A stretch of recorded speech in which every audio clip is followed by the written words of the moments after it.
looking at the intro I wrote, and I'm so uncomfy now. But we'll just go with it. In the mood, I was like, man, it's been so long since we've been here. It's been so long since we've been recording, and I was like feeling it, and I was like, oh my goodness, welcome back, everybody. It's good to be back. And I was thinking, like, it's funny to be like, it's good to be back in the studio, even though we're not in the studio. But here we are. Mm-hmm. I'm Gabe. I'm Lauren. Yes, and this is I Don't Believe in Side Quests. It is. We need a jingle. Yeah. We do. We need a jingle. We really do. But it seemed fitting to finish up the year kind of talking about, or like recapping the games that came out in 2022. We had the episode talking about, upcoming games and games we're looking forward to. So it felt like we should bring it all back around and kind of go over what came out, what's not coming out. I thought it'd be funny to name the episode "The Year of Lies" because of all of the delays. Yeah, but we'll get back to that. I think before we dive into that, though, we should let everyone know where we've been. I feel like there's a lot of life updates we could do. You have probably the most exciting life updates. Yeah. So it has been 6 months. 7 months since we last recorded. I don't think it's 7 months. Stop. That's a bit June, dramatic. July, August, September, October, November, December. Okay, shut up. Okay, fine. It's been 7 months. So, and I am a significant portion of why we did not record for 7 months, because we were last recording in June, and then I started running to all sorts of wedding plans because I was doing a bachelorette that unfortunately COVID got in the way of doing that. And then my wedding happened in early July, and then we had a family vacation. We did a mini moon. My husband's brother got married. And so it has just been truly adventure after adventure. My best friend's getting married in May, so I'm busy planning her bachelorette. One of my husband's groomswomen, she's getting married next year as well. So yeah, I am at the period in my life when it is wedding season. I am 2 weeks away from being 30, and it is just like wedding after wedding after wedding. COVID postponed a ton of weddings too. Yeah. And then this was like a catch up, and finally people who were able to get married, because I feel like last year was all postponed weddings. Right. So it's been a lot. It's been wedding season for us too. I didn't know you did a family vacation. Yeah, we went down in Southern Oregon. My husband, his mom's mother, planned for their kids, the grandkids, all of the grandkids, significant others, and so it was just, I think, 15 That's of us. Awesome. Yeah, so it was 3 weeks after our wedding, I think. So we had just spent a lot of time with his family, and then we saw them all again at his brother's wedding in October, and then we'll see them all again when we're down for Christmas. Right. So it was literally a family vacation, not just you and your immediate family, but literally. Vacation, yes, with the in-laws. My first in-law adventure. Was it good? Was it fun? Yeah, it was fun. That's good. We were so we were staying at a place that had a bunch of different rooms, spaces, and then we were staying in this cabin that was kind of a little further away from everyone else, and everyone was just like, oh good, you guys will have some alone time. It did have electricity, but it did not have Wi-Fi, no cell service. It had one of those camping toilets where it's it looks like a real toilet, but doesn't it's just a flat, there's no plumbing situation, and there were spiders everywhere, and it had a big the layout of the building was really interesting because it had this big sliding door that kind of slid the bed away from everything else. So, Right. but that also enclosed the bathroom. And then also with the bed, there was a big kind of feeding trough that had been turned into a tub. Oh, So, yikes. I don't know how I feel so about that's that one. all. So the tub is kind of at the end of the bed, more or less, and then Right. the bathroom's right there. And then there's a sliding door, and then there's like a couch and a TV that didn't really work, and a sink. Was it a sink? Might have been a sink. I think, yes, it was a sink. And then you could go up into this loft. So you could climb up this ladder to get into the loft. Mm-hmm. Now, from the top of the loft, you could see into the bedroom, the tub, the bathroom, because it was up higher than the top of the door, the sliding door, which blocked view from everyone in the couches and the like hangout area. But the loft, if you climbed up, and my sister-in-law tested it, where I sat on the toilet and I looked at her through the slats of glass in the door, and she and I made eye contact from the top of the ladder, and we were like, nice. Sauce. What the hell? So it was fun. I mean, there were a lot of animals there. There were like donkeys and horses and lots of dogs and chickens, and it was fun. But I love that. it was chaos. Yeah. So Idaho my husband had to go and take a nap every day because he used to take naps all the time. And so I was just like, perfection. I will go up there and use the 1 bar of service, just play on my phone for an hour and a half, just to get my my me time. Yeah. So it was a easy oh, well, he's gonna go take a nap, so yeah. I'm gonna. That's my sister. She does that too. Every time we're at the cabin, it's like she has to go take. I'm like, where's your stamina? Where's your endurance? Hello? Gone. Yeah, like you're non-existent. You're not a child anymore, but you're not like really old. Like what? I wish. So yeah, well, she gets to go take a nap. I'm the one having to take care of everything else that the parents need. Mm-hmm. All right, I see you, Emily. Mm-hmm. Yeah, you're definitely. Oh wait, you moved too, right? I don't know if you said that. No, we moved a block and a half north of where we had been living. Still, yes, we moved. It's a bigger space. The front door is no longer behind me, which is very exciting. I'm quite pleased about the whole thing. But yes, no, we moved to a slightly bigger place, and it was perfect. Our landlord, we told him we wanted somewhere a little bit bigger, and he was like, hey, I have one other unit, the 2 ones I own, and they're moving out, so you guys can go right in if you like it. And we were like, solid, doing it. And then his daughter moved into our place, and so anyway, so it all just kind of nestled all in together, and we were like, amazing. Yeah, it is. Yeah. Yep. You're definitely the reason we weren't recording for probably the first 4 months. Summer. I accept summer. Yeah, well, yeah, you had the wedding, you were gone on vacations, you were the bachelorette and all of that. And then you were moving. I remember that, and I was talking to you, and I was like, yo, what's up? And you were like, yeah, we're moving. And I was like, okay, cool. I love that for you. And then there was the stress of you kept putting off sending the thank yous. Sorry, calling you out. No, that's very true. Wedding. My thank you notes, my parents went off to Portugal for an entire month.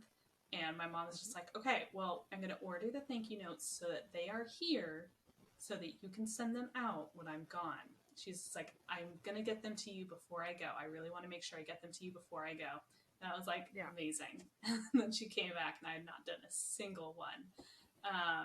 And yeah, but I did them a couple weeks ago. And so now my life can actually take off and I can actually be a functional human being again because I don't have the crushing weight of hi, you have to do this and you haven't done it, so therefore you cannot do a single other thing going on with you, because you should be doing your thank you notes. But I feel that. Yeah. So Yeah. And then I definitely, towards the end, did not help. The last 4 months, I've been pretty chronically sick. I've had constant sinus infection, or we just decided, the doctors just decided it's a chronic sinus infection, and I've had a chronic double ear infection.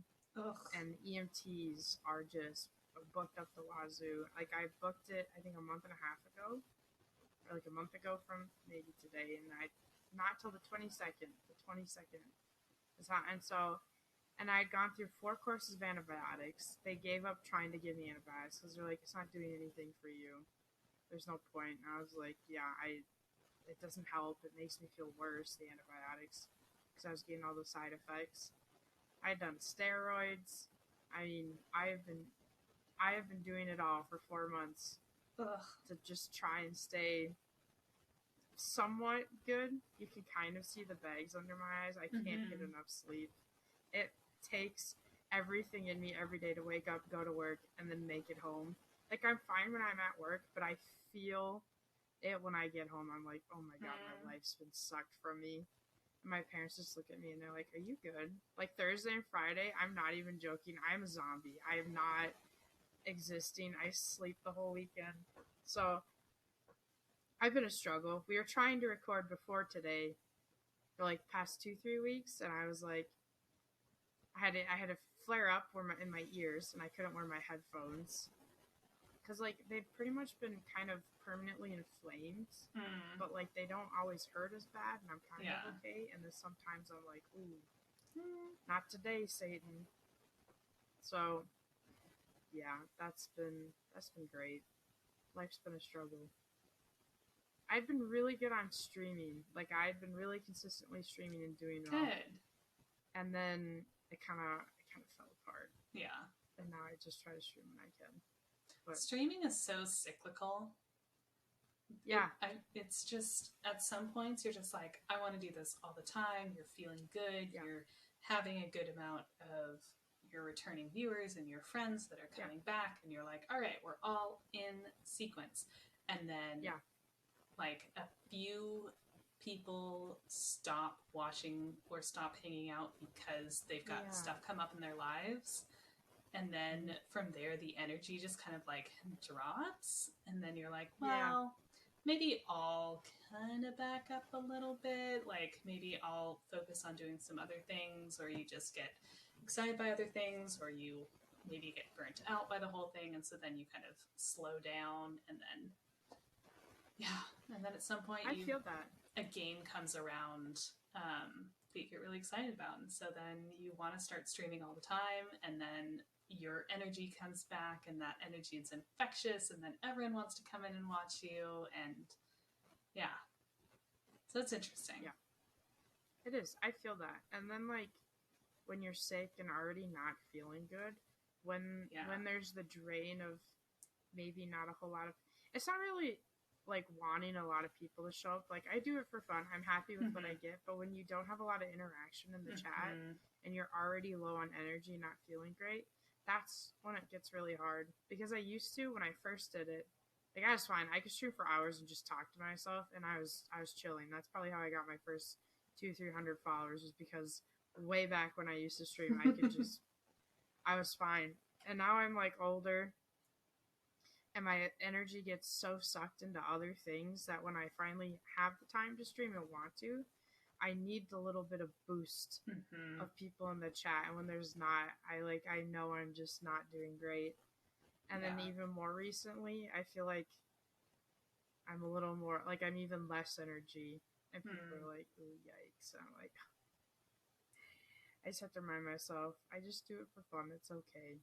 Yeah. Whatever happens, happens. Well, because that's the thing. Like, if Twitch is not your job, right, and you're not getting anything significant monetarily from it, and if it's just a hobby to you, then it's just like, okay, well, I could be, concerned about numbers, or I could be concerned about all these different things. I could be concerned about my schedule. I could really want to do this, that, and the other. And it's just like, I'm here for fun. Like, some people who enjoy watching me on a certain day, they will watch somebody else. Like, they're going to be fine. Yeah. I can come back next week and try again, or I can switch what I'm doing. Like, ultimately, if it's something that's going to make me excited to be there and excited to stream, then that's what's most important. Yeah, I agree. Because ultimately, no one else cares. True that. I always get the mixed feeling of like, I want to be a better content creator, and that like I love streaming because going into those kinds of communities and stuff helped me with my depression and like mental stuff, and like I love that.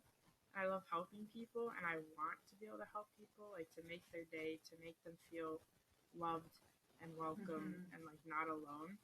So in that sense, I sometimes I get really disappointed in myself. But I'm like, I wish I could be better. I wish I could do more.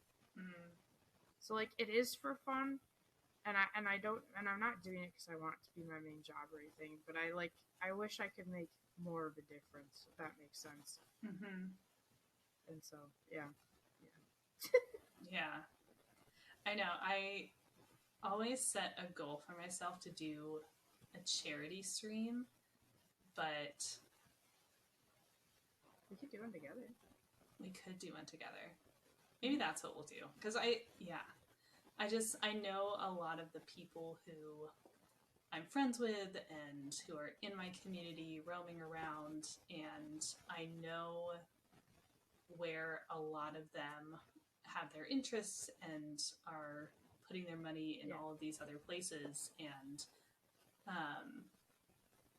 so it's just trying to figure out what makes sense for the community that I have, or should I say, no, you know what, you guys, like other people are doing this, that, and the other, so I don't know if I need to throw my hat into the ring on that necessarily. I would say, first of all, doing a charity stream, like taking that on is a big endeavor. I've done 3.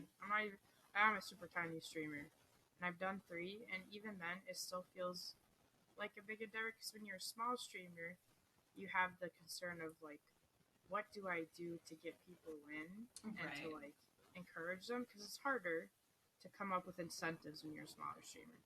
Then when you're a bigger streamer, you have to have like a lot more extended incentives, and I feel like that's a lot harder.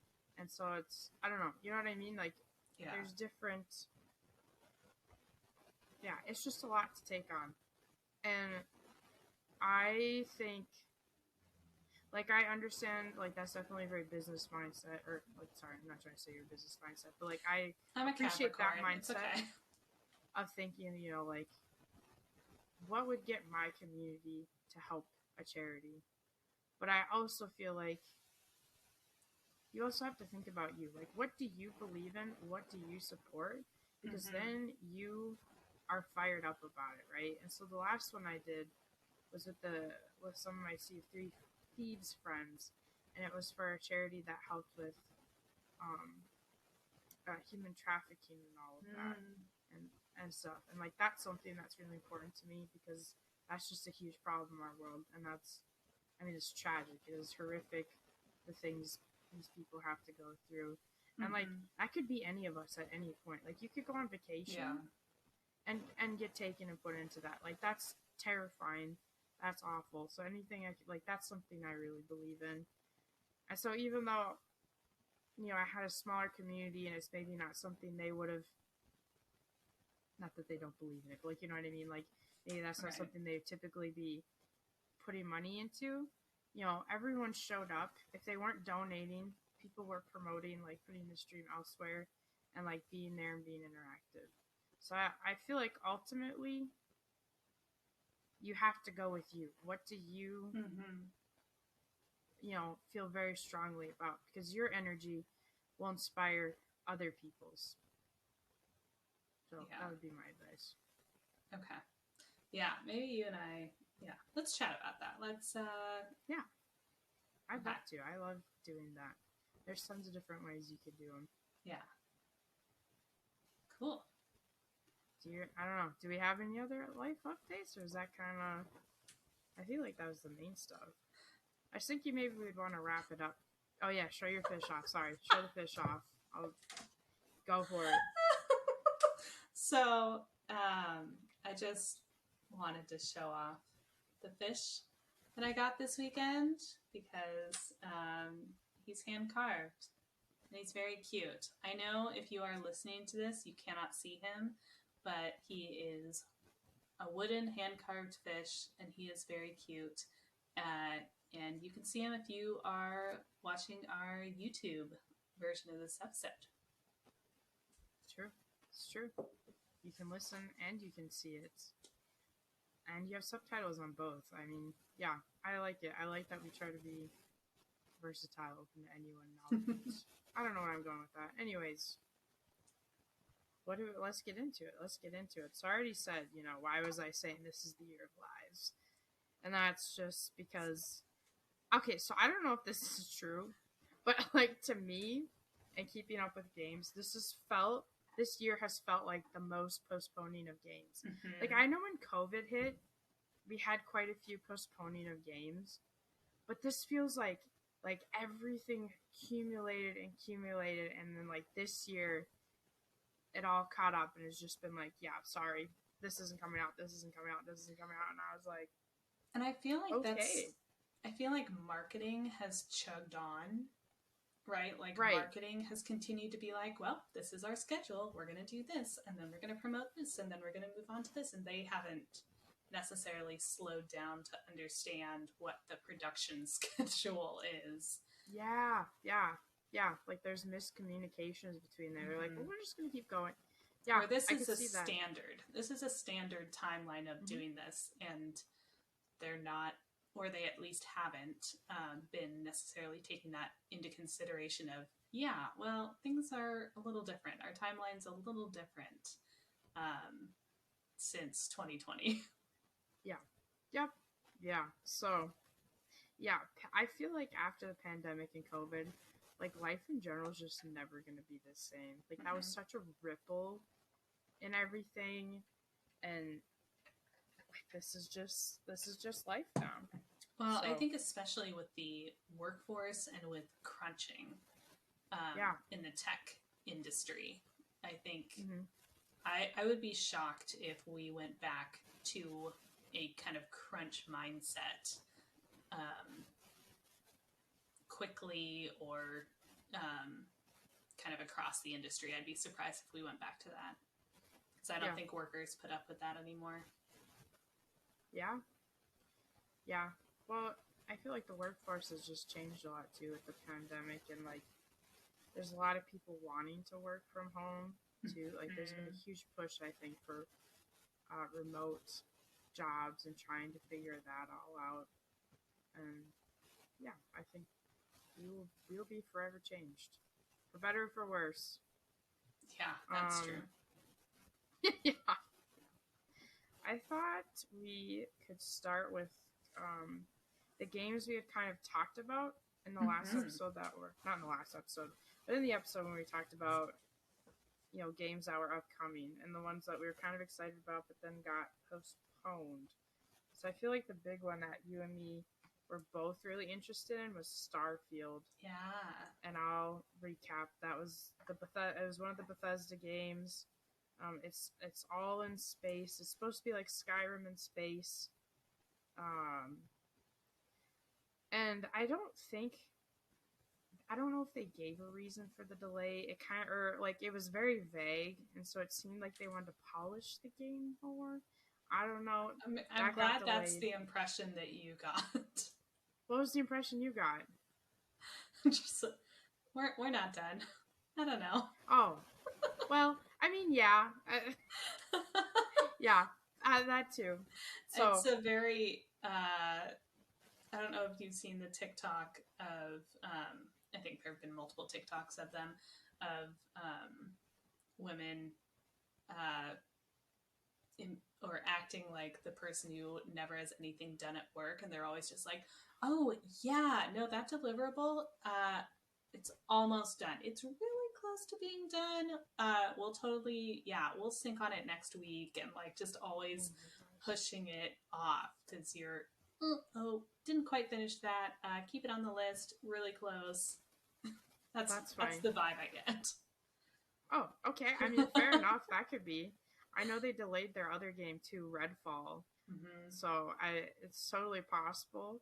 I know they're supposed to finish these games before they even touch the next Skyrim. So like, Mm-hmm. hopefully they get it together because that just further extends till, or not, sorry, not the next Skyrim, but the next Elder Scrolls comes out. So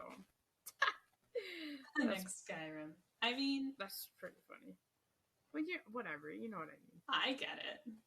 I would call it the next Skyrim because that's the only Elder Scroll I've played. Oh, well, I've played all of them, but Skyrim is the one I usually talk about with people, I think, or maybe Oblivion too. Hmm. I don't know. It was just what I was thinking. Forspoken was one of the other ones we had talked about.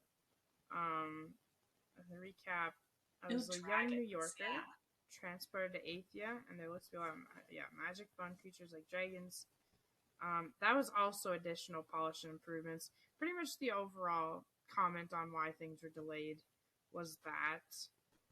I wonder if a specific type of game developer, like a specific, like, I don't know if a test one or like a specific type of game developer, I wonder if they all switched industries or, you know, Oh, maybe. because like I could see like piece of that breaking down where they've got their core people who are still Right. working on it and still happy, but then maybe the Right. ones who do, the finishing touches or like specific pieces of it, maybe a group of those people trampled off elsewhere. I think that's a good thought. It's a valid thought. Intriguing. Because, yeah, who knows? All I think about when I hear this is like when you like quit a subscription or something and it shows you the checklist and it's like, why are you doing this? Please select one of them. And all of these developers were like, okay, selecting the one that says need more polish. And you're like, Totally. hey, I just think it's right. just such a PR, like, it's good. We want it to be great. So We want it to be for better for you. you. This is for you because we love you. It's almost like gaslighting. That's how They're I like, feel. It's almost I done. love that. We're just putting a little shine on it, a little shimmer, throwing some glitter on it for you. We love you guys. And we want you to be happy. You know what would make me happy? Playing the game. Okay? Yeah, honestly, it would make me happy if we just had the game. I'm really sad about this one, Sons of the Forest. I have played the Forest since the beginning, since beta, okay? I love that game We talked so about much. co-streaming some of the forest together, right? Oh, yes!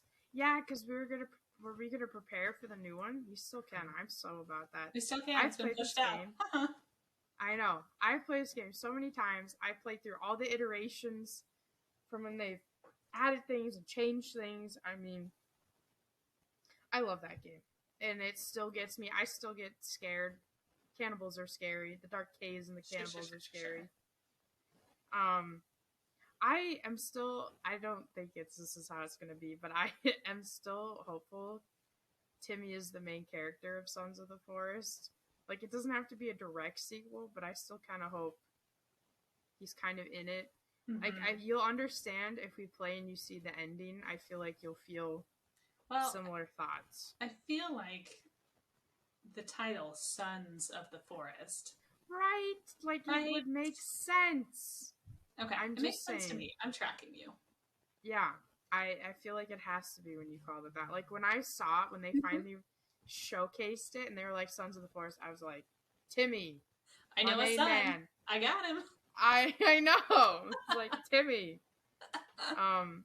These guys gave a different response. They were like, we were being overly ambitious about the initial release date. So, that's true.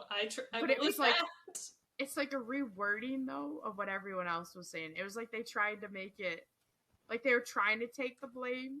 They weren't quite gaslighting us. I mean, it's definitely also a PR way of saying it, but at least they're just saying, "Hey, yeah, we."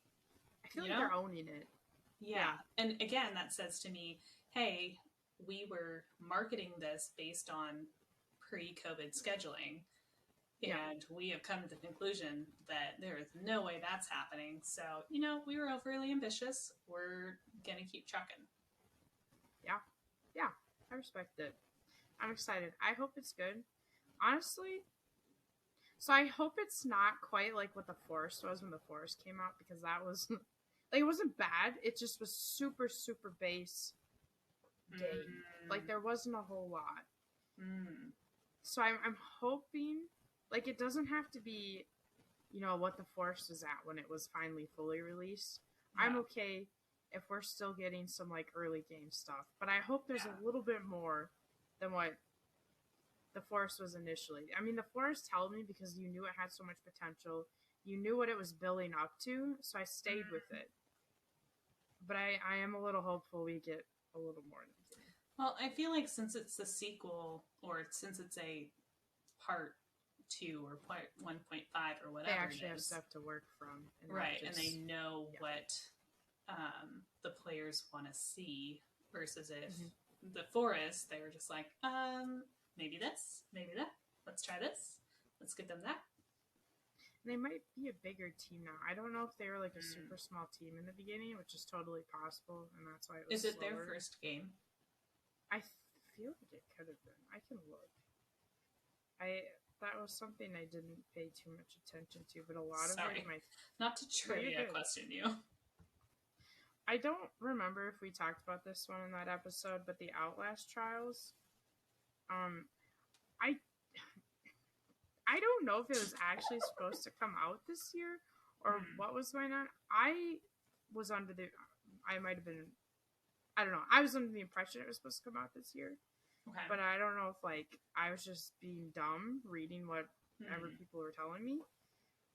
They did do the closed beta. I think it was the end of October. It was like the last weekend of October to like November 1st or something like that. Okay. I didn't play it. I'll confess. Okay. But I watched people play it because I love the Outlast games. I love the original Outlast. I thought that was a chef's kiss horror game. It was so good. It was such an experience. I will never forget it. Well, first it depends where they're going with it, right? Because the original Outlast, you're in this terrifying asylum. Clearly all these patients have been experimented on. Like, there's stuff wrong with them. You don't know if they're going to come for you. You have the atmosphere of, like, most of the time you're using a freaking camera with night vision. And you're like, I'm not afraid of the dark. The thing that the dark gets me with is not knowing, like, what's there, what's in it. So it's not the dark itself. It's the unknown, right? And I feel like the Outlast was really good at using that atmosphere of the unknown. And then, of course, you have the 3 kind of main people who are, like, stalking you throughout the game. And you're like, oh, I don't know how I feel about that. But when I was watching the closed beta, right, they were using, like, I feel like that kind of energy, that kind of tension and anxiety. But it was like, there's like puzzles, kind of, if that makes sense, and like quests and objectives and stuff that you were doing. And I could see where having, multiple people would be nice. I mean, you're supposed to be capable of doing it single player and multiplayer. But it just... Go ahead. What's your question? So, is it like Dead by Daylight style multiplayer, or is it like a longer form multiplayer game? Longer form. It was kind of giving me like Back 4 Blood, or like not Back 4 Blood. What's the original called? Don't know. Back 4 Blood was the sequel to whatever. I feel awful for those people who love that franchise. I'm so sorry. Left 4 Dead. Left 4 Dead. Left 4 Dead. There we go. Left 4 Dead. It's like those kind of vibes where you have like missions, and it's like long form mission. Does that make sense? Yeah. I don't know if they necessarily, if it's story driven per se, but there's well, I think it is. I think there is some overarching story, because there's like a reason why you were where you were, and like it was a whole thing. Oh, I've been playing Vermintide, so yeah, I understand the concept. Yeah, you were saying. Well. Yes, and because my husband and his brother and his best friend have decided to play a lot of games like that, where it's just a little group doing their little missions. And because they don't have a 4th person who is routinely there. They do, actually, because it's me. So It's now you. it's now Congratulations. me. And so, sporadically, they'll bring in some other friends and be like, oh, well, this guy wants to play, so we're going to have him come in. But the main core missions, they play with me. And so That's all you. they are carrying me, and I'm just running around, just healing or seeking out or hanging back to ensure that somebody's back is covered. And so I'm a happy little support character, and it's very cute. I'm having a great time because I would never play these on my own. Yeah. Well, and that's the thing too, is like I feel like it's so much more fun to share the experience with friends. I love co-op games, multiplayer games. And Outlast, like if it's actually scary, I feel like it's so much more fun to get scared with your friends than it is to get scared of alone. Yeah. For Halloween, I had a bunch of my friends come over. Porter's, Panda, and Walker. Like they flew in for Halloween, and I drug everyone and some of my IRL friends to a haunted house. Oh my and, gosh, like, so fun. I didn't even get scared because I was too busy laughing over them getting scared. And like my one friend's like hanging onto my backpack. It's my IRL friend Emma. She's literally clinging to my backpack in a ball, and like I carried her through like all of the haunted houses, and she's like, ah! And one of the best parts was towards the end. It was this zombie one, and there was a zombie like hanging from the fence, and she was like leaning over everyone, and she was like to my friend Panda, who has super huge curly fluffy hair. It's gorgeous. I mean, it's a lion's mane. She's like, can I have your hair? And we all just hear Panda go, yes. Oh no. I was dying the whole time. Me and Walker in the front just laughing. We would see people and be like, scared people in the middle, like pointing them back. Because Emma and Panda are in the middle, the most scared of all of us. And we're like, get them. Get those ones. yeah. And they're like, that was so good. Roger. I love that. I love that. So, that's exciting. Vermintide, all of those kinds of things. The next one. I don't even remember if we talked about it in that episode. If we didn't, I'm truly disappointed in ourselves. I love Legend of Zelda. I love Breath of the Wild. So, I feel like we didn't talk about it, in which case I'm super disappointed. But Legend of Zelda Tears of the Kingdom, which is Breath of the Wild sequel, was also delayed till 2023. Okay. And bless Nintendo's heart, they were like, well, we don't need to tell you why, it's just delayed. So, just FYI, this is just truly a heads up. I'm gonna guess it's just like everyone else. It needs more polish. It's fine. Yeah. Those are like the big ones I think that we kind of talked about. Some other things we kind of mentioned, and like maybe the bigger games I just thought I would list off that were delayed this year was Oxenfree 2, which the first one was really good. I would highly recommend Oxenfree. Deliver Us Mars, Hogwarts Legacy. Was debating if I should bring that up or not with all of the a little controversial topic, but yeah. So that was also delayed. Warhammer 40,000 Dark Tide, which I know was one we covered in the other episode. Lord of the Rings Gollum, which I didn't know was coming, but I'm excited for. I saw that and I was like, wait, there's Lord of the Rings game? Tell me about it. It's like a stealth. It's supposed to be a stealth game, which makes sense. Oh, because you're a sneaky little Gollum. Okay. Yeah, you're Gollum. You're Smeagol. That's all I know. I didn't look too much into it. I don't want to spoil anything, but I saw that. I was like, I love Lord of the Rings. How did I not know? And it was funny because me and my dad had literally just been talking about how they just like messed up not doing more with games for Lord of the Rings. Totally. Like you could do so much. It doesn't even have to be the Lord of the Rings. You know, you could do like the Rings of Power. Like, you know what I mean? There's so much in that world that you could do. I wonder if it's there's a copy. Oh, but you mean the brand itself didn't do that? Yeah, I'm just talking the brand itself. Yeah. I want to play a Lego Do they have Lego Lord of the They Rings? do. I have that. Yeah. I think they have one for the Hobbit too. But the Lord of the Rings Lego, I really enjoyed. Okay, I want to play that. It's like a three. There's these people who connected all of the You know how in the Lego games you have like the cutscenes. Mhm. They put all of the cutscenes together. And it's like 4 hours Oh for my the gosh. trilogy, the Legos trilogy. All of the cutscenes put together is like 4 hours. I was like, oh my goodness. That's amazing. I love that. Yes. And then apparently there's an Avatar game that was supposed to come out this year. Avatar: Frontiers of Pandora. That's also been Sure. delayed. But I thought that was interesting because I felt like Avatar 2 came out of nowhere. I feel like I was not even remotely thinking about, like, I'd given up on an Avatar 2 movie, and all of a sudden out of nowhere it was like, oh yeah, so Avatar 2, and I was like, what? What? That was interesting. I think it's really interesting because did the movie already come out? I think it's in theaters now, right now. Okay, it's mid-December, FYI.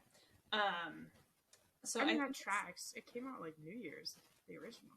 Yeah, I think it's, and I know it's probably out of their control that the game wasn't done by the time the movie was coming out. But oof, it feels like a big miss because I feel like now is the hype time, and I don't know if the Avatar conversation. I don't know how long that's gonna go. Like, will the hype still be there when they're finally able to get the game out? Right. Yeah. I mean, I'm sure it'll be beautiful. Agreed. But yeah, I get what you're saying. Like, they're kind of missing out on the hype. Especially if you think about it. The first Avatar came out in 2009. Yeah. Like, isn't that crazy? It came out around the same time, I'm pretty sure, because I remember seeing it New Year's Eve. And I'm like, think how long that is. I feel like everyone gave up in like 2015, 2016. We were just like, okay, at this point, how can there be an Avatar 2? And then I feel like there was no, like, maybe I was blind, dazed, and confused, nowhere to be seen, but I felt like there was no promotion, no inklings. Like, I felt like I was just sideswiped that there was an Avatar 2. Yeah, I don't think they, because I feel like for that kind of movie, I feel like we would have heard about it for like 3 years as they were filming it and editing it and doing all these things for it. But yeah, I really feel like in the past, at least in the past year, if not the past 6 months, is really when we've been hearing about it. But maybe it's just been quietly in places that I just have not been around. That's what I'm feeling. I'm like, where has this been that I missed it? And apparently they already confirmed and have been working on Avatar 3. Like, they move in shadows. I love that for them. What? They're like, we're just vibing. Wild. That's absolutely wild. So yeah, I felt like I had to mention that. Yeah, thank you. There's a couple Star Wars games. Star Wars Hunters, I kind of recognize. I talked about Redfall. Test Drive Unlimited Solar Crown. I felt like we had talked about it, so I want to bring that up again. Apparently there's a Suicide Squad game, Kill the Justice League. Didn't know about that. I was like, where did this come from? And like a ton. There's so many sites with just long lists of games delayed, and I was like, okay. And then kind of the last one I really wanted to bring up, Stalker 2 Heart of Chernobyl. It was I think you remember me talking about it. The first-person shooter survival horror. It was really important to me because it was developed and published by Ukrainian game developers. When we had last talked about it, was kind of when the Russian invasion had started. It was really early in that, so everyone was talking about Ukraine. Yeah.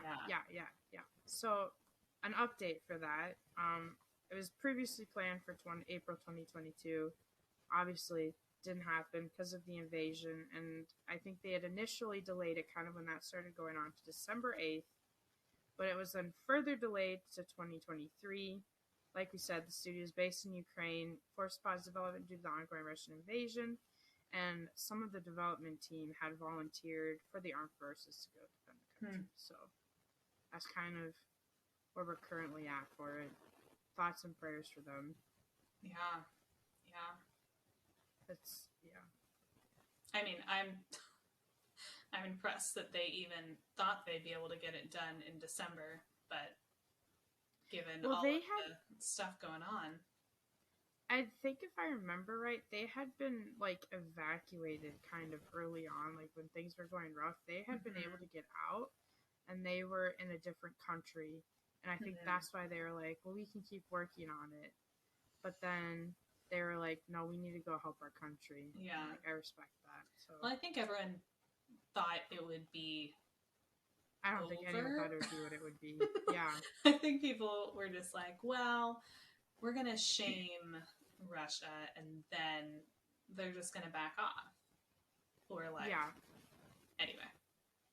Yeah, no one was anticipating things would still be not fixed, I guess, to say mildly. So that was that.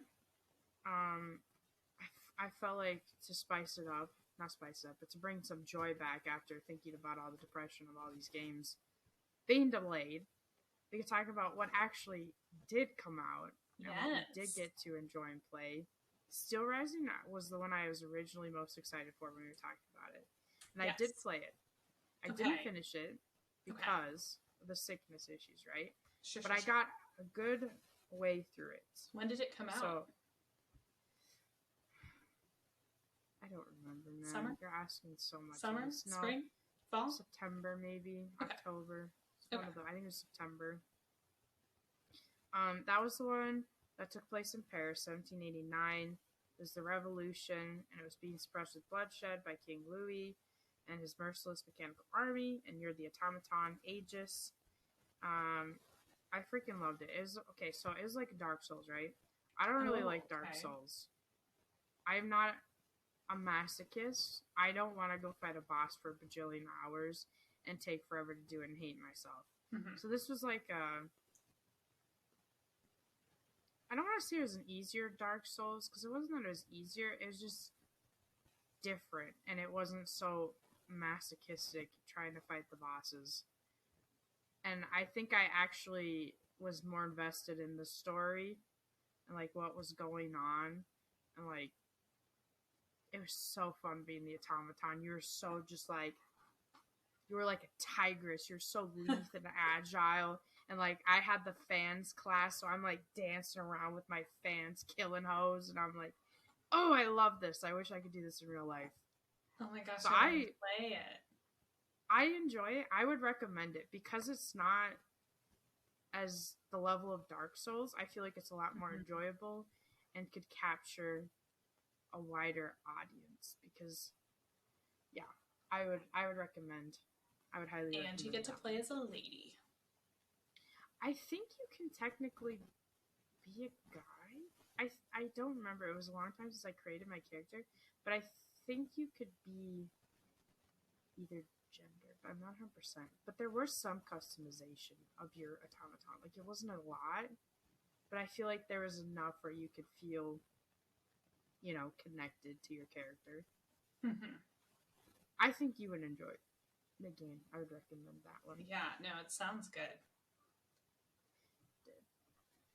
I felt like I had to bring out the devil in me. I feel like we didn't talk about that in the episode either for whatever reason. Or maybe we did. I don't know. This is also one I have to say I didn't play. I've played every Dark Pictures anthology game. I played the Quarry. I played Until Dawn. But when they showed the trailer for this and I saw who it was about, I don't like body mutilation. I don't like torture. And a lot of people are like, well, but it's scary. And I'm like, well, it's not the right kind of scary. It's horrific because it's true. Because that actually happens to people. And that is tragic to me. It breaks my heart. I can't watch it. It makes me sick to my stomach. And I was like, I don't know if I can play this game. So I started off by, I'll just watch some of it first and see like where they go. I ended up watching the whole thing because it kept seeming like they were going to cross the line. And I was like, I can't play this on stream live and have to deal with this. Like, I have to know what's going to come. Yeah. So Yeah. Um. Oh, I. In my notes, I was like, I should probably state I'm super biased. I feel like I've talked about this before in the podcast. I love Until Dawn, just like Outlast. I think that's a prime horror game, one of the best. Yeah. I can't praise it enough. So I have really high expectations when it comes to the Dark Pictures anthologies. Like, Mm-hmm. it doesn't have to be Until Dawn, but they can't be a flop. Like, they have to. Sure. So, Who was the celebrity guest in this one? Was there there a one? celebrity guest? I I feel don't like think there I usually actually. Yeah, sometimes. I don't think I actually recognized any of them. Like, I recognized some of them from being characters in other ones of the games, but there wasn't, like, how, like, Ashley Tisdale was in, are. Right, was it House of Ashes or whatever? I don't think I recognized And then anyone like Brenda's that. song was in. The Quarry. That wasn't Dark Pictures, but yeah, she was in The Quarry. Oh, that's right. It's still the same company. I get what you're saying, though. Well, yeah, because, I mean, Until Dawn had Hayden. Oh, what's her name? Petiers or whatever. Petier, yeah. Yeah. And, like, so I get what you're saying. And it had the one guy from Night at the Museum, too. I'm just looking at the cast. Yeah, so I watched it, and it was so sad because in the beginning, it felt like it had so much potential. It had some really spectacular atmospheric moments where it's just like you felt the anxiety and the tension, and like I feel like that's good horror, not a cheap jump scare, but like when you're just like on edge, and there's so much hair on the back of your neck is just up straight. Yes. And there's so much you can do with that when you can get people to feel that way. Like, so I felt like they did really good there. And then the game kept going and going. And I was like, first of all, ma'ams and sirs, the whole point of the Dark Pictures anthology was this was supposed to be like a movie night experience you could have with your friends. Like, it was supposed to be short. This is not Until Dawn. Why are we going on 6, 7, 8 hours first playthrough to play this? You know what I mean? Like, what is going on here? Yeah. And it wasn't even good prolonged was the other issue too. Like, so much of that could have been cut out and condensed, and it would have done better. So that's my first huge critique. Right? Okay, so not only did they elongate it, they then rush the ending. How can you play for time and then be like, oh, yeah, so here's the ending? Ma'ams, sirs, no good. I feel like they could have done so much more at the ending, and it would have been better. How very Nancy Drew Curse of Tapu Cave of them to make the entire game just like, you're doing stuff, you're hanging out, and then the ending is a 5-minute long cutscene of them explaining, oh, this is what happened, and this is why it happened. Yeah. You don't get to find that out, but like, just so you know, this is the explanation. That one is vibes. Pure vibes. It really is. It really is. Content. But it gave... Isn't that where the Tiki song is from? That's from... It is. It totally... It's good vibes. It gave myself... It's good vibes. It is. It's something. Story? No. Plot? Minimal. The Hardy Boys are fishing and collecting shells and flirting with the surfer girl. Nancy's breaking in to labs to steal buildings. Secret buildings and getting chased around. Anyway. Yeah. And then, yeah, it was having those kinds of vibes. And then I think of all the games, I felt the least connected to this cast. Like, I gave the least amount of shits about their lives. I wasn't playing, but I was also like, pretty much every game, I felt very like I want to keep everyone alive or as many people as possible. You But know, this one, I you was do like to keep people alive. I would like to keep people alive. I would not say I'm successful at doing so. well, that's okay. Maybe we can co-op this one, and I won't be upset if you kill everyone. Okay, amazing. Oh Gabe and I no. played. Which one did we play? We played Man of Medan, and I thought we played two. We might have played the other one. Yeah. Did we play Little Hope or did we play House of Ashes? Maybe we Little Hope, I think. I think we played Little Hope. Yeah, I thought we played two of them. And then we didn't play House of Ashes. We were supposed to, yeah. and we didn't. But yeah, so we played Man of Medan, and is that the one where I accidentally killed 3 people off in the space of like 5 minutes? I think so. I think so. We were doing so good, and we got to the end, and you fucking threw it all out the window. You were just like, everyone's dying. I was like... Gabe was like, Lauren, what is happening? I think I played that game did I play it by myself first, or did we play it on release? I think I played it by myself first, or with someone else, and like I kind of did okay. It was pretty good, and then I played with you, and I was like, well, this will be fine. It was not fine.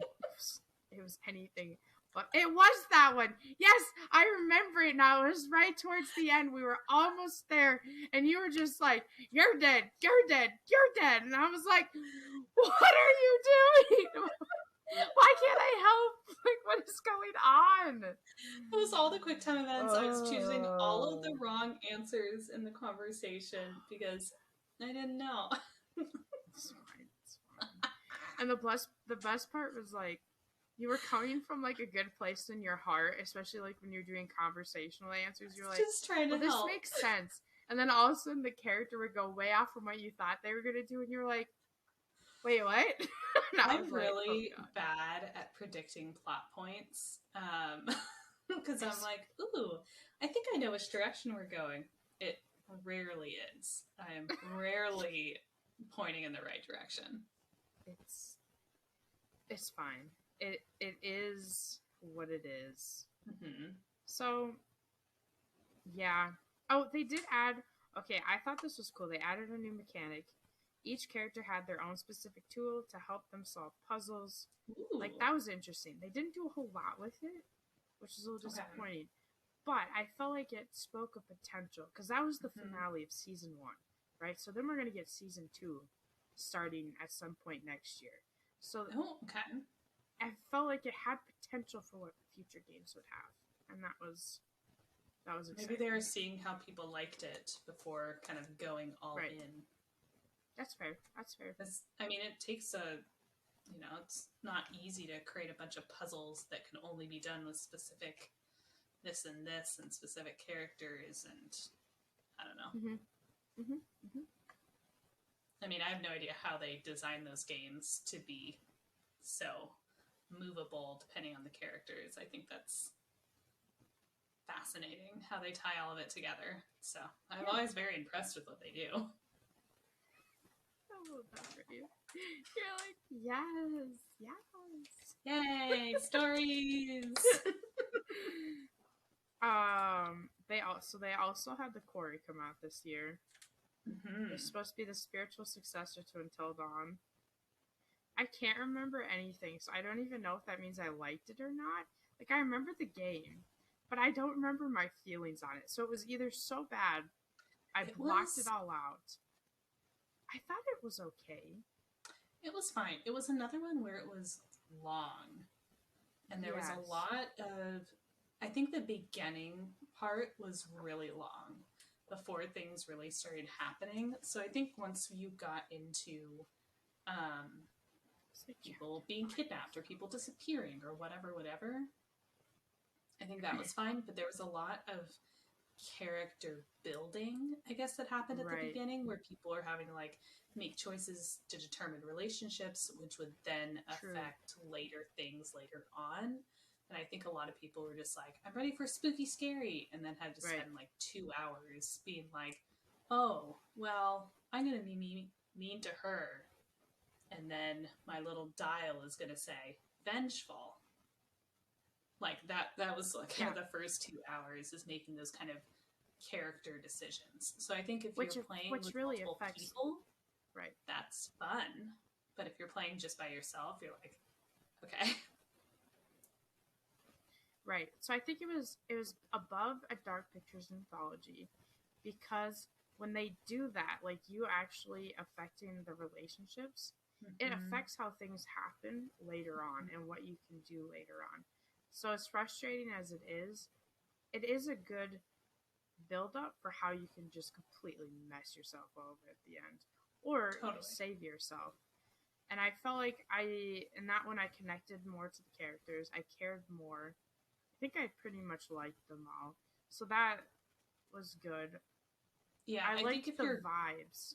Oh, go ahead. yeah, if you're going into it with the mentality of like, ooh, I'm going to build my characters, and then that's going to, like, if you go in kind of understanding that, Right. and are willing to take the time and are like, nope, this is all good. Like, we're Mm-hmm. just walking through, we're going slow. I think so many people are playing it in October, and I don't Right. So think they wanted the really spooks right away. they wanted the spooks right away. They wanted to like make bad decisions because it was, adding a little more spice, a little more fun at the time. Mm-hmm. And then, yeah, so I think the slowness of it, yeah, if you're happy with that and you understand what's happening and you understand why it's happening, it's fine. But if you're going in just like, this is supposed to be a scary game, it just takes a little bit to unravel. Well, part of it too could be the expectation of I don't think it was quite like that in Until Dawn. Like you had the character building, but there was still enough like Mm-hmm. ambiance and atmosphere. Like even if you weren't getting full on scared right away, which I think there were still some pretty good scares in the beginning. Like you were still There's the kept, pig. yeah, yeah, you were still hooked though. You're still kept in. So Mm-hmm. like they maybe the Corey missed out a little on that. I thought the premise was cool and interesting. I like that we had the fortune teller instead of this like psychologist or therapist. Mm-hmm. Although I really miss the curator. I love the curator. I would He's very cool. in I don't know what the word is, but since I say I'm gonna smash someone every episode, that's my man for this episode, the curator. So it's not the actor who played him, but he's based off of the bad guy in Terminator 2. And I'm Mm. like he's like an older version of that. I would smash. I love his freaking intro song, Oh Death. Love it for him. It's so good. It Yeah. is. So I Yeah. heavily missed him in the quarry, but I was also like, he can't really be here, so like I get it. And the fortune teller was interesting. The tarot cards that you had to find Mm-hmm. instead of like the tiki things, like totems you found in Until Dawn. Like the vibe of the tarot cards was really cool and interesting, and then Yeah. choosing which one you want her to give you more info about was I thought was interesting. Mm-hmm. So I would put it above Dark Anthologies. I would put Okay. it below Until Dawn though. Like it's not Mm. there, but it was good. It was enjoyable. Yeah. We have two more, and then we have to get to yours. We're already in. I'll just quickly talk about Stray. Stray didn't finish. I loved what I did though. I was living my best life as a cat. I love you can fully live your best life as a cat. I mean, it was pulling on your heartstrings, but it seemed like in the best ways it was doing it, and it was unique. I like those simulators where I feel like it feels accurate and you really are that. And I felt like they put a fun twist on platforming kind of games. I hate Mm. platforming games. I'm sorry. It's not for me. I can appreciate them and I can enjoy them. I can enjoy people watching them, but when I have to do it, I'm like, why would I do this to myself? But this was like Mario vibes. Like I loved Mario. I don't know if you'd say Mario was a platforming game, but there's definitely levels Mm-hmm. where you were doing that kind of stuff, and I loved it. So I thought that was pretty cool. And like you had the overarching story, but then you had all these tiny little minute details within where you could do little things. And like, I loved it. I don't know if you played it. Did you? I didn't. You need to. Didn't. I didn't finish it, but I can tell you you need to. Okay. It was, yeah, it's on my list. I know, I'm aware enough of it that I know it's very soothing. You know me, I like soothing, cozy games. Yes, yes, I do. And then this one, I just wanted to touch on, or I had to talk about it. Overwatch 2. All right, I remember when Overwatch, the first one came out, just Overwatch, right? It was huge. It was popular. It was like when I first started playing with like people online and not just playing by myself. And they were like, "Oh my gosh, Overwatch is coming out," and I was like, "What is this?" Like, I was a noob gamer, learning about the whole big wide world where everyone exists. Okay, Aww. I mean, like I knew it was there because like I did RuneScape, but anyways, besides the point, right? It was the rave. Like Overwatch, I felt like was such a gaming phenomenon, right? And then in 2019, I was at BlizzCon because I loved World of Warcraft. And I went there with friends, right? And they had demos for Overwatch 2. They had it for the PvP and for the PvE.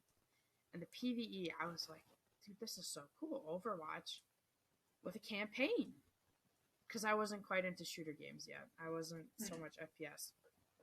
But the thought of the campaign, I was like, this is so much fun. It was cool. The story seemed interested, right? So excited. I've been waiting since then. I was like, hello, Overwatch 2. Girl, where are you? I'm waiting, right? It finally come out. We don't have the PvE yet. That's coming in 2023.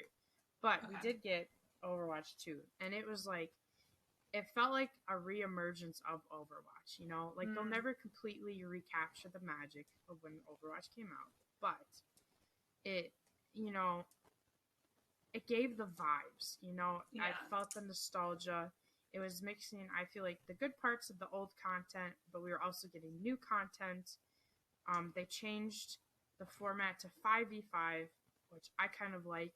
I feel like it gives more meaning to the tank, because instead of having two tanks, you now have one tank, and like they are really having to be the damage sponge. Like, you know what I mean? Like they are actually having to tank. And then overall, it kind of just gives more importance to every player in each match. Like you are actually a key member of the team. And so I like that. I like 5v5. I like this, you know, the one tank, the 2 or 3 DPS, and the 1 or 2 support characters. So that was cool. And then they changed it to it's free to play.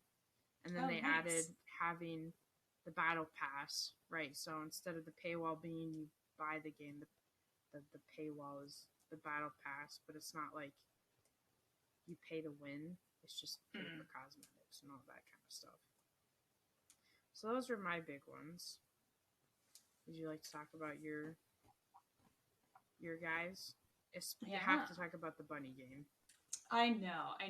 So when we were talking about games we were excited about, I believe I was talking about Bunhouse, which is a little bunny game where you get to have a little greenhouse and your little bunny running around in the woods, and you grow your plants and water and fertilize and give them the correct amount of sun, and then they grow, and then you can sell them for carrots, and then you can use the carrots to buy more plants and decorations for your greenhouse, and you can build levels, and you can add all of these fun things and dig in the woods for different seeds and just really expand your garden and your greenhouse. And you can play it with friends, so that's I love really that the fun. currency is carrots. Yes. I love that. And there are birds that come and deliver all of your little products, and they have a little moving van, and it's very adorable. I have to play it with the controller because I tried to play it with the mouse and keyboard, and I rage quit because I kept doing things incorrectly, and then plants kept dying, and it was driving me bananas. Oh So I was no. like, okay, I have to play something else because all of my plants keep dying because I didn't do them or handle them correctly, and I keep doing things correctly because I don't know the controls. And when you get achievements, you unlock new little hats, Oh and so you yeah, can the wear little hats. hats, and you can change your appearance anytime you wish. So you can change between 5 or 6 different, or no, I think what, 10 to 15 different markings, of different browns and whites and splotches and blacks and whatever. And then you can also change how your ears look. And so you can just change yourself anytime, any day of the week, any hat that you wear. I think that's amazing. I like having instant customization. Like, what if Yes. I just suddenly have a mood? I want to be Right. able to change in the moment, just like I can in real life. Okay, And you don't have I to love like that. go into a menu. Like it's so easy to Yeah, switch through and be like, nope, I want different ears. It's literally a click of a button to yeah, put different ears on. Yeah, it's wild. It's amazing. very, very fun. I don't play a lot of new games in general, so I was kind of looking through to see what I've even played that's from this year. I've played a few hours of I Was a Teenage Exocolonist, where you are a child who has grown up on a spaceship and you finally land, and now you're running around as one of the first children on this new planet that your entire spaceship is now turning into a colony. I believe after we're a child, we become a teenager and we move on. But so that's very it's a very good game. It's very, very beautiful. It's thoughtfully done. In the first couple hours, one of the other children dies, and so you go to a funeral, which I was just not anticipating. Sorry, spoiler alert, but I was just happily playing along, and then all of a sudden one of our friends died, and I was like, excuse What me, the? what is happening?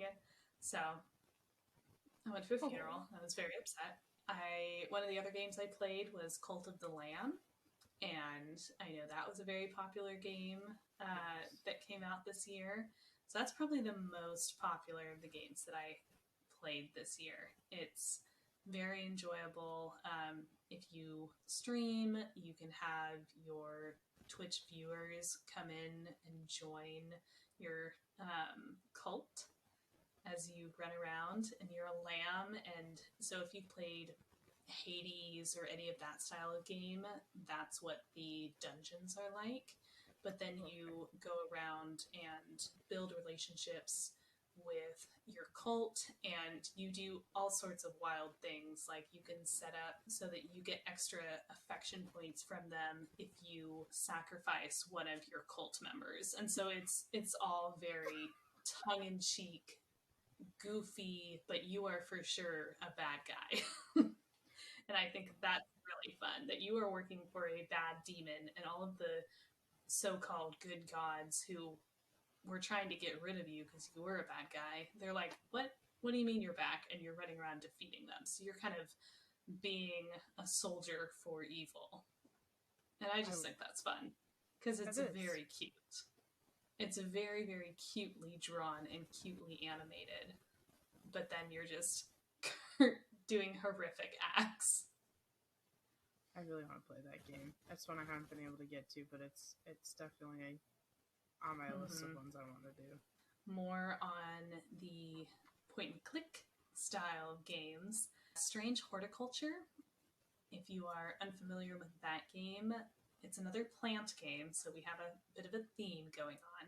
But Strange Horticulture, you own a plant shop, and a variety of people come up to your door and are asking for different plants, and you are trying to classify different plants that you have. You go exploring and find new plants, but you really stay in the same place. I am probably 3/4 of the way through it, so far I've stayed in the same place, and people have just come up to me, and so there's a lot more just words and puzzling where you're trying to figure out what specific plants are based on a very generic description of what they look like and what they smell like. And so you're trying to figure out so you can provide people with the correct plant that will take care of their ailment or help solve a crime or whatever is coming knocking at your door, and there's some murders that are happening, and so you're helping the police and someone who works with witches and a witch trying to figure out that basically I think a demon got loose, and so you're trying to figure out how to put together the right assortment of plants to trap them or take them back down. So it's interesting. It's another one that kind of starts off slower, right? Because you're just kind of, you're figuring out which plants are which, and then all of a sudden all of the storylines kind of start to meld together, and it's kind of moving towards common enemies. Is it worth it to hang through the slowness? Because that's also one I've looked at. Yes. Personally, I think yes. Okay. I would have been just as happy even if it didn't have the storyline of everything melding together. I think it's fun. For me, it was unexpected that was even going to be part of the payoff. I was just like, okay. Oh, perfect. I'm figuring out what plants are happening. And, this person, we have to find them this plant so that they can sleep at night, but there's a ghost in their house. So now we're going to try this thing and see if that works. We're going to try this thing and see if that works. So I was having a great time just doing that. And then all of a sudden when I realized that, hold on, there's something bigger here, it was much more of a, oh, that's exciting. Okay, we can go on into that. So yeah, I didn't expect it to be there, but I'm very pleasantly surprised that there is more going on than just running the little plant shop. So Lord Winklebottom Investigates is the last game that I wanted to highlight. I would say it's more of an Agatha Christie structure where it's a whole bunch of people. Well, they're not people, they're all animals on an island, and there has been a murder.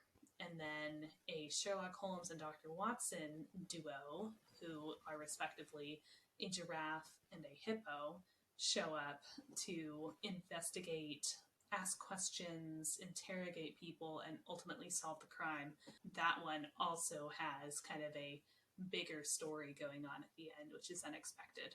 So that one was very, very fun as well. I play a lot of point and click mysteries, and I really enjoyed it. The art style is so funny.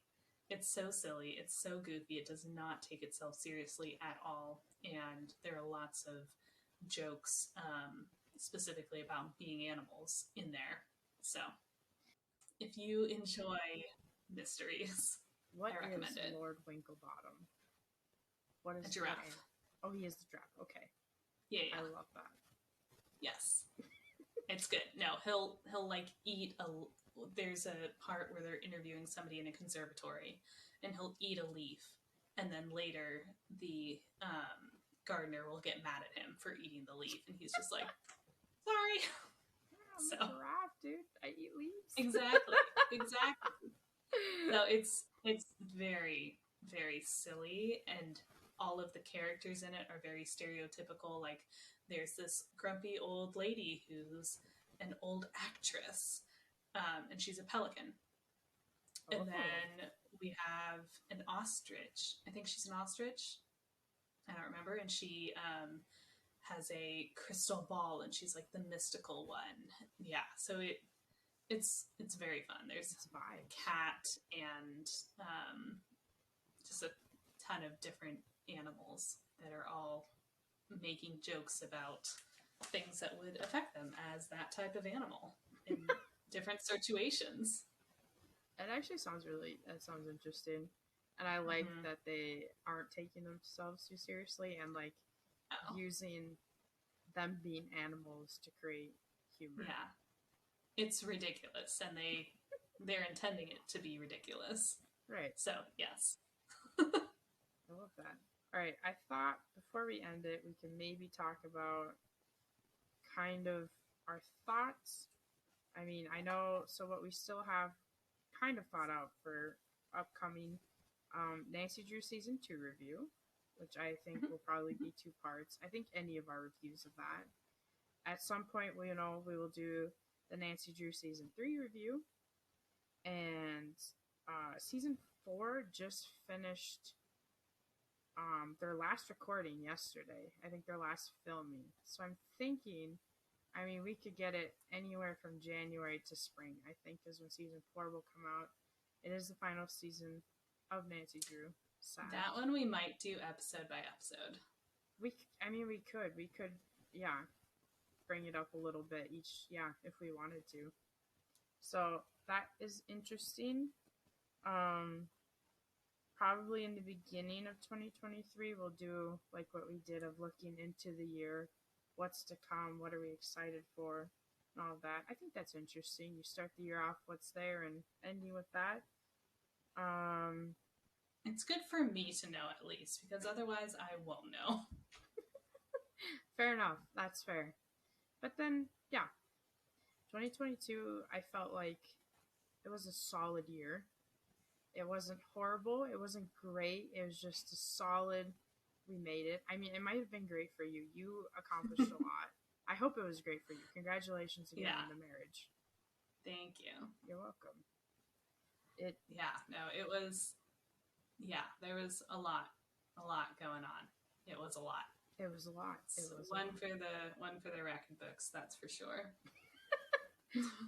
like I said, for better or for worse. Not sure if we'll get another episode out. So if we don't before the end of the year, Happy New Year's to everyone. Merry Christmas, Happy Holidays, whatever you celebrate. You can catch me on Twitch, Twitter, Instagram, YouTube, nenyaadamas. Lauren goes by sweetie_patat. Also Twitch, Twitter. Is it Instagram and YouTube? Nope, just Twitch and Twitter. We cut it there. Just Twitch and Twitter. And we'll work on doing more for our Twitter for I don't believe in side quests. But I think pretty much our handle is nosidequests. Twitter, Instagram. Not Instagram. Twitter's our big one. Go check us out. Much luck to you all. Thank you all for the support. 59 downloads as of right now. 59 downloads for the podcast. Woohoo! It's a feels good, man. All right. Signing off. Bye, guys.